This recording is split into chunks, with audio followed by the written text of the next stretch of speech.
India മുന്നണിയിൽ നിന്നും രാജ്യം പ്രതീക്ഷിച്ചിരുന്നത് എന്താണ്? ഇന്ന് അതാണ് ജന്തർ മന്ദറിൽ CPIMന്റെ നേതൃത്വത്തിൽ കേരളത്തിലെ മുഖ്യമന്ത്രി പിണറായി വിജയന്റെ നേതൃത്വത്തിൽ അരങ്ങേറിയത്. ഒരു വലിയ പ്രതിഷേധം, BJPക്കെതിരെ രാജ്യം ഒരുമിച്ചുകൊണ്ടുള്ള ഒരു പ്രതിഷേധം, ഒറ്റക്കെട്ടായി നിന്നുകൊണ്ടുള്ള ഒരു സഖ്യം ചേരൽ, വലിയ ശബ്ദമുയർത്തൽ. അതുതന്നെയാണ് ഇന്ന് ജന്തർ മന്ദറിൽ സംഭവിച്ചത്. ഒരു വലിയ ശബ്ദമുണ്ടായി, വലിയ സഖ്യമുണ്ടായി. ഈ സഖ്യം എന്ന് പറയുന്നത് ഒരുപക്ഷെ രാജ്യത്തെ ഫെഡറൽ സംവിധാനത്തിൽ വിശ്വസിക്കുന്ന, ജനാധിപത്യത്തിൽ വിശ്വസിക്കുന്ന ഒരുപാട് വ്യക്തികളുടെ ആഗ്രഹങ്ങളും പ്രതീക്ഷകളുമാണ്.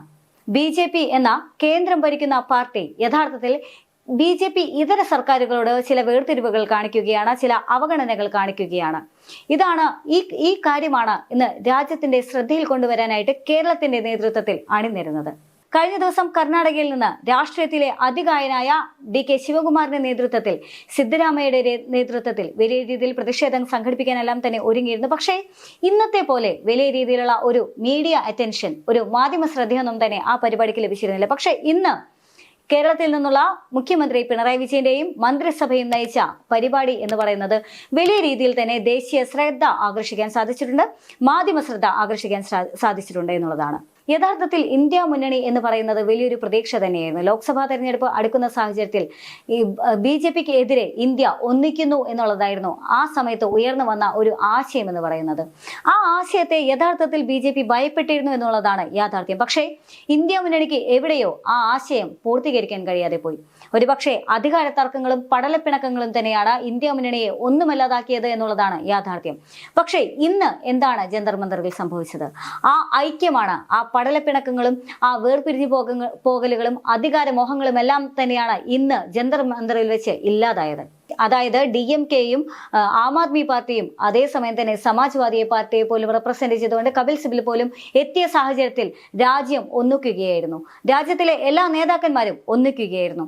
ആവശ്യം എന്ന് പറയുന്നത് കേന്ദ്ര സർക്കാരിന്റെ അവഗണനയ്ക്കെതിരെ തന്നെയായിരുന്നു.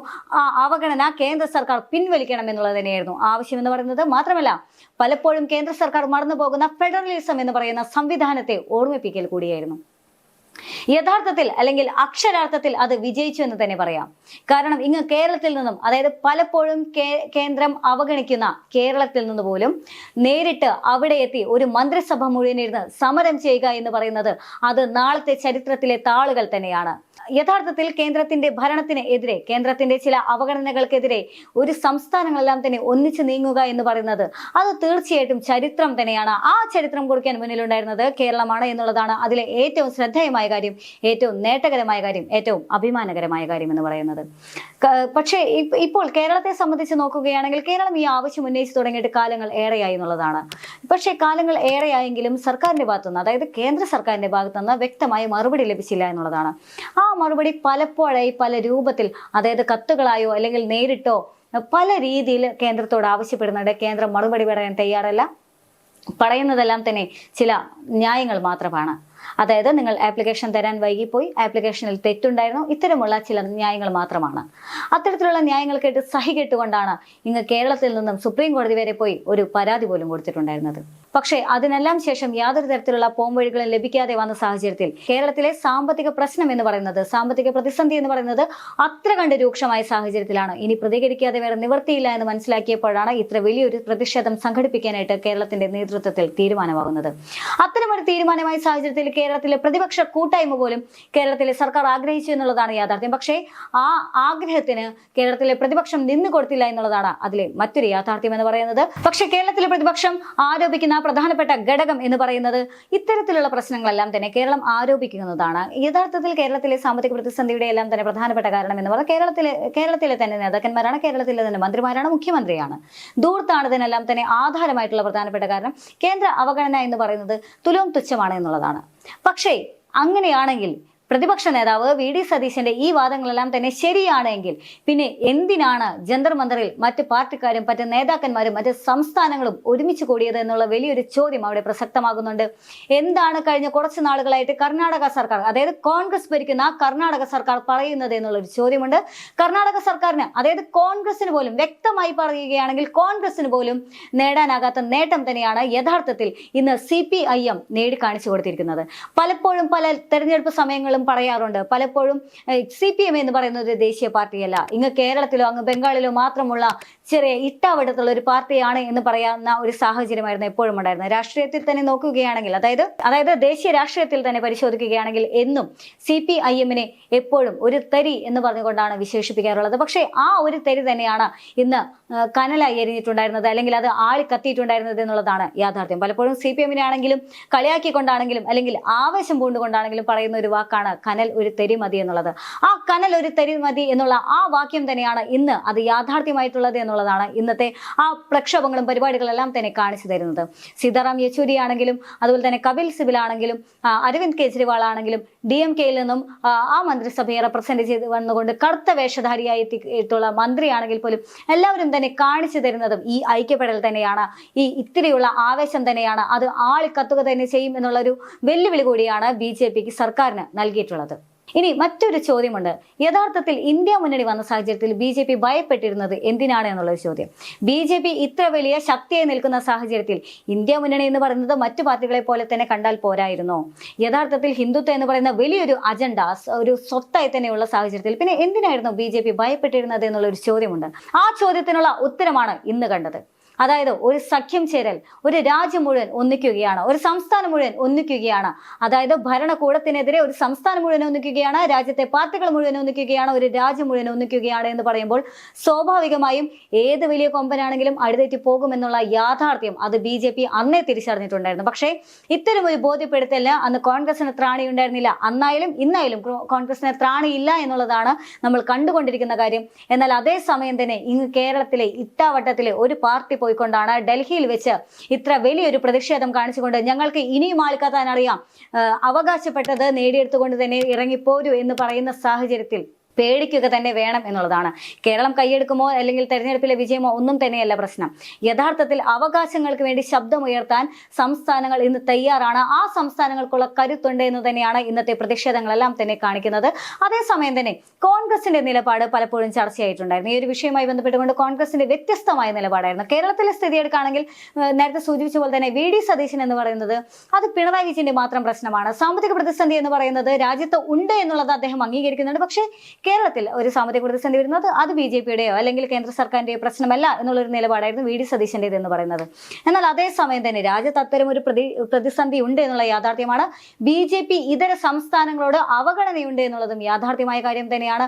സാമ്പത്തിക ഞെരുക്കങ്ങൾ ഓരോ സംസ്ഥാനത്തും ഉണ്ട് എന്നുള്ളതും യാഥാർത്ഥ്യം തന്നെയാണ്. ആ യാഥാർത്ഥ്യം മനസ്സിലാക്കിക്കൊണ്ടാണ് കോൺഗ്രസ് തന്നെ ഭരിക്കുന്ന കർണാടക ഇത്തരം ഒരു പ്രതിഷേധത്തിന്, അതായത് 7-ാം തീയതി, അതായത് ഇന്നലെ മുന്നിട്ടിറങ്ങിയിട്ടുണ്ടായിരുന്നത്. അതായത് കേരളം മുൻപേ പ്രഖ്യാപിച്ചിരുന്ന പ്രതിഷേധത്തിന് ഒരു ദിവസം മുന്നെങ്കിൽ ഒരു ദിവസം എന്ന രീതിയിൽ കർണാടകയിലെ കോൺഗ്രസ് ഭരിക്കുന്ന കർണാടക നേരിട്ടിറങ്ങിയിട്ടുണ്ടായിരുന്നത്. പക്ഷേ അപ്പോൾ പോലും VD സതീശൻ അല്ലെങ്കിൽ കേരളത്തിലെ കോൺഗ്രസിന്റെ നേതാക്കൾക്ക് പോലും ആ കണ്ണു തുറന്ന് കാണാനുള്ള കഴിവ് ഇല്ലാതായി പോയി എന്നുള്ളതാണ് യാഥാർത്ഥ്യം. ഇനി ദേശീയ തലത്തിലേക്ക് വരികയാണെങ്കിൽ AICC-യുടെ അധ്യക്ഷനായിട്ടുള്ള മല്ലികാർജ്ജുന ഖാർഗെ പറഞ്ഞിട്ടുണ്ടായിരുന്നത് യഥാർത്ഥത്തിൽ അവഗണനകൾ കാണിക്കുന്നു എന്നുള്ളത് വാസ്തവം തന്നെയാണ്. ഇത്തരം അവഗണനയ്ക്കെതിരെ പ്രതിഷേധിക്കുക തന്നെ വേണം എന്ന് പറഞ്ഞുകൊണ്ട് CPM ഇന്ന് നടത്തിയിട്ടുള്ള ആ പ്രതിഷേധത്തിന് ഐക്യദാർഢ്യം പ്രഖ്യാപിക്കുകയാണ് ഉണ്ടായത്.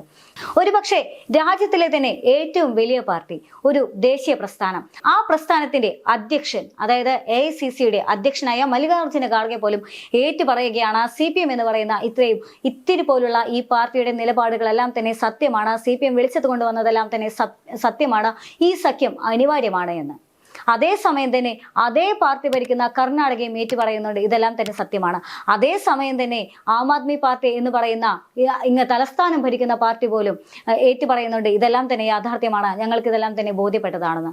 കോൺഗ്രസിന്റെ ആദ്യത്തെ അഡ്വക്കേറ്റ് ആയിരുന്ന പിന്നീട് സമാജ്വാദി പാർട്ടിയിലേക്ക് മാറിയ കപിൽ സിബൽ എന്ന് പറയുന്ന ആ വലിയ അതികായനായ രാഷ്ട്രീയ നേതാവും ഏറ്റുപറയുന്നുണ്ട് ഇതെല്ലാം തന്നെ സത്യം തന്നെയാണ് എന്ന്.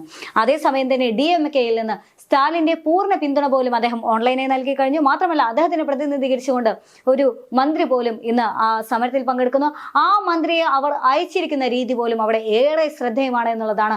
കറുപ്പ് വസ്ത്രം അണിഞ്ഞുകൊണ്ടാണ് വരുന്നത്. അതായത് പ്രതിഷേധിക്കാൻ തന്നെയാണ് തീരുമാനം എന്നുള്ളതാണ് ഇങ്ങ് ദക്ഷിണേന്ത്യ വടക്കേ ഇന്ത്യക്ക് കാണിച്ചു കൊടുക്കുന്നത്. പലപ്പോഴും വടക്കേ ഇന്ത്യയിലെ ജനങ്ങൾ മറന്നുപോയ, വടക്കേ ഇന്ത്യയിലെ രാഷ്ട്രീയ പാർട്ടികൾ മറന്നുപോയ ഒരു പ്രതിഷേധം തന്നെ, പ്രതിഷേധിക്കുക എന്നുള്ള വാക്കിന്റെ അർത്ഥമാണ് ഇങ്ങ് ദക്ഷിണേന്ത്യയിൽ നിന്നും അവിടെ പോയി കാണിച്ചു കൊടുത്തിരിക്കുന്നതുള്ളതാണ് അതിന് ഏറ്റവും പ്രധാനപ്പെട്ട കാര്യം എന്ന് പറയുന്നത്.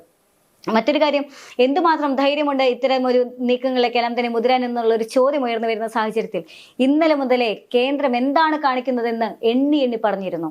അതായത് ഇവിടെ കേരളത്തിൽ നിന്നും ഡൽഹിയിൽ പോയിക്കൊണ്ട് എന്താണ് കേന്ദ്രം കാണിക്കുന്നതെന്ന്, അല്ലെങ്കിൽ ആ അവഗണനകൾ എന്താണ് എന്ന് എണ്ണി എണ്ണി പറയുകയും കേരളത്തിലെ ഗവർണറായിട്ടുള്ള ആരിഫ് മുഹമ്മദ് ഖാനും എന്താണ് കേരളത്തിൽ കാണിക്കുന്നതെന്ന് എണ്ണി എണ്ണി പറഞ്ഞുകൊണ്ടാണ് കേരളത്തിലെ മുഖ്യമന്ത്രി പിണറായി വിജയൻ ഇന്നത്തെ പ്രതിഷേധത്തിനുള്ള തുടക്കം കുറിക്കുന്നത്.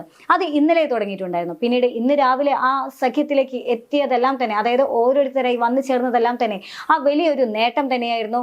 ഇപ്പോൾ MP-മാരാണെങ്കിലും MLA-മാരാണെങ്കിലും, അതായത് ജനപ്രതിനിധികളും മന്ത്രിമാരും മുഖ്യമന്ത്രിമാരും എല്ലാവരും തന്നെ ഒന്നിക്കുന്ന ഒരു രാഷ്ട്രീയ സ്ഥിതിവിശേഷം തന്നെയായിരുന്നു.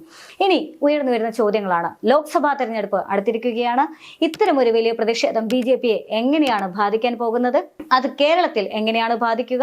ഇനി ഇതെല്ലാം മാറ്റി നിർത്തി കഴിഞ്ഞാൽ ഇന്ത്യ മുന്നണി, ഇനി എന്തായിരിക്കും ഇന്ത്യ മുന്നണിയുടെ അവസ്ഥ? പലപ്പോഴും ഇന്ത്യ മുന്നണിയിൽ നിന്നും പലരും ചോർന്നു പോയ അവസ്ഥയായിരുന്നു. അപ്പോൾ ഇനി ഇന്ത്യ മുന്നണി എന്ന് പറയുന്നത് എന്തായിരിക്കും അവസ്ഥ? ഇന്ത്യ മുന്നണിക്ക് ബദലാകുമോ ഈ CPM നയിച്ചിട്ടുള്ള ഈ പുതിയ ഒരു മുന്നണി എന്ന് പറയുന്നത്? അതൊരു ആവേശമാകുമോ എന്നുള്ളൊരു ചോദ്യമെല്ലാം തന്നെയുണ്ട്. പലപ്പോഴും പലരും കളിയാക്കി പറഞ്ഞിരുന്ന ദേശീയ തലത്തിലേക്ക് നിങ്ങൾക്ക് എന്ത് സംഭാവന നൽകാൻ കഴിഞ്ഞു എന്ന് എപ്പോഴും CPM-നോട് ചോദിക്കുന്ന, കേരളത്തിലെ അല്ലെങ്കിൽ ഇടതുപക്ഷ പാർട്ടികളോട് ചോദിക്കുന്ന അതേ ചോദ്യത്തിനുള്ള ഉത്തരമാണ് ഇന്ന് ലഭിച്ചിരിക്കുന്നത് എന്ന് വേണമെങ്കിൽ പറയാം. കേരളം കാണിച്ചു കൊടുത്തിരിക്കുകയാണ്. ഒരുപക്ഷെ ഒരു രാജ്യത്തെ പോലും ഉണർത്താനായിട്ട്, അല്ലെങ്കിൽ ഒരു രാജ്യത്തെ പോലും നയിക്കാനായിട്ട് തങ്ങൾക്കുള്ള ശേഷി ഉണ്ട്, അല്ലെങ്കിൽ തങ്ങൾക്ക് അതിനുള്ള ശേഷിയുണ്ട് എന്ന് തെളിയിച്ചുകൊണ്ടാണ് ഇന്ന് ആ പ്രതിഷേധ പരിപാടികൾ അവിടെ അരങ്ങേറിയിട്ടുണ്ടായിരുന്നത്.